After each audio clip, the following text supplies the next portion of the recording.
মর্যাদায় প্রথম শ্রেণীর পৌরসভা হলেও ছোট একটি সেতুর অভাবে যুগ যুগ ধরে পৌর নাগরিকের সুবিধা থেকে বঞ্চিত হচ্ছে অন্তত 10,000-এর বেশি মানুষ।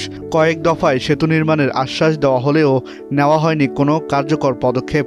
ফলে বাধ্য হয়ে এলাকাবাসীর উদ্যোগে নির্মাণ করা হয়েছিল বাঁশের সাঁকো।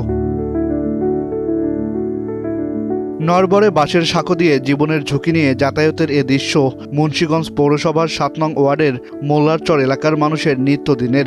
স্থানীয়দের অভিযোগ, সাঁকো পারাপার হতে গিয়ে প্রায় ঘটছে ছোট বড় নানা দুর্ঘটনা। দীর্ঘদিনেও সুবিধাবঞ্চিত এসব মানুষের আকুতিতে কোনো পদক্ষেপ নেয়নি সংশ্লিষ্টরা। এই মুন্সিগঞ্জ ডিস্ট্রিক্টের মধ্যে আমাদের মতো এমন অসহায় আর কোনো এলাকা নাই। এই এলাকাটাই মনে হয় প্রথম যে অনেকখানে আগুন লাগিয়া মানুষ মনে করেন যে অসহায় হয়ে গেছে, নিঃস্ব হয়ে গেছে। অনেক মানুষ এই স্ট্রোক করে দেয়া আছে, নিতে নিতে এই সাকুরে এনে আনতে আনতে গাড়ি আনতে আনতে দেয়া আছে মারা গেছে। 3 দিকে হেলে আছে, এইদিকে হেলে আছে, এইদিকে হেলে আছে, পুরাটাই সাঁকোটা ঝুঁকিপূর্ণ। মাঝে মাঝে গ্রামের সবাই থেকে চাঁদা উঠিয়ে তারপর গ্রামের সবাই সাহায্য করে অল্প অল্প করে এটাকে মেরামত করে, কিন্তু এইভাবে মেরামত করে কতদিন? এটা পুরোটাই ঝুঁকিপূর্ণ। কাঠের বল দিয়ে আমাকে যে দুধের বালতি লিয়া যাইতে হয়, অনেক সমস্যা হয়। সবাইতে এই বৃষ্টির সময় একদম পিছু চলে যাচ্ছে, দুধের বালতি হয়ে যায়, এমনকি অনেক মানুষের আওয়া যাওয়া অনেক কষ্ট হয়।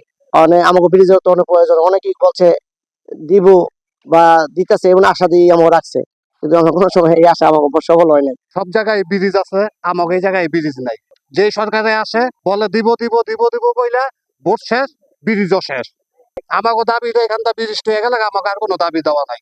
আমরা হইই দেখতেছি এই অবস্থা। ধলেশ্বরীর শাখা কালিদাস নদীর মূল শহর থেকে বিচ্ছিন্ন করেছে এলাকাটিকে। শুধুমাত্র 100 মিটার দৈর্ঘ্যের একটি সেতুর অভাবে চরম অবহেলিত রয়ে গেছে এখানকার মানুষ। দেখে বোঝার উপায় নেই প্রথম শ্রেণীর পৌরসভার অংশ এটি। পানি ও গ্যাস সংযোগ এখনও পৌঁছায়নি এলাকাটিতে। এছাড়া বেহাল অবস্থা অভ্যন্তরীণ সড়কেরও। নাগরিক সেবার বালাই না থাকলেও দিতে হচ্ছে সব ধরনের পৌর কর। দেখা গেছে এটা কাঠের পোল, সময় তো উষ্টা খায়, বাচ্চা নিয়ে পড়েও যেমন লাগে। তো আমরা চাই যে ব্রিজ হলে অনেক উপকার হয় আমাদের। ডেলিভারি রুগী নিয়ে আগে তো ব্রিজ ছিল না, কাঠের পোল যে এটা ছিল না, আগে তো নৌকা ছিল, তো অনেকটা সমস্যা ছিল। আর যদি ব্রিজটা হয় আমরা তো ডাইরেক্টলি গাড়িতে যাওয়া যায়। অনেক ঝামেলার মধ্যে থাকি, একটা রোগী মুখে গেলে আমাকে ওই পার করতে অনেক সময় লাগে এবং রোগী বাসে না মরে এটা আল্লাহর হাতে। কিন্তু আমাকে ওই ব্রিজটা যদি হয় তাহলে আমাদের খুব একটা ভালো হয়। এলাকাবাসী প্রতিদিনই যাতায়াতে কষ্ট হয়, এদিক দিয়া একটা সাঁকো হয় না, যে পরিমাণ মানুষ যাওয়া আসা করে একটা সাঁকো দেওয়া হয় না।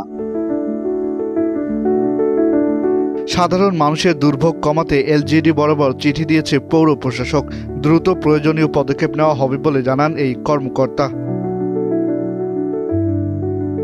এলজিডি বরাবর আমরা চিঠি লিখেছি, তারা বলেছে যে তারা বিষয়টি প্রয়োজনীয় ব্যবস্থা গ্রহণ করবে।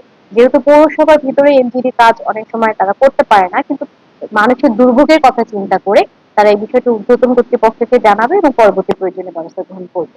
আমাদের যে চিঠি দেওয়ার যে বিষয়টা, সেটা কিন্তু আমরা এক্সপ্লেন এনজিডি বরাবর চিঠি দিয়ে দিয়েছি এবং আমরা একসাথে বসে কথা বলেছি যে ওনারা বলেছে পৌরসভার ভিতরে সাধারণত এনজিডি কাজ করে না, সেক্ষেত্রে তারা ঊর্ধ্বতন কর্তৃপক্ষে মানুষের দুর্ভোগের কথা চিন্তা করে ঊর্ধ্বতন কর্তৃপক্ষের সঙ্গে কথা বলে পরবর্তী ব্যবস্থা গ্রহণ করবে।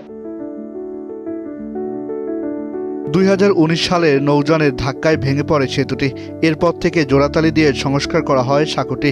সেই থেকেই ঝুঁকি নিয়ে চলছে সাধারণ মানুষের যাতায়াত। বাসিন্দাদের দাবি দ্রুতই ব্যবস্থা হোক সেতু, কাটুক দীর্ঘদিনের ভোগান্তি।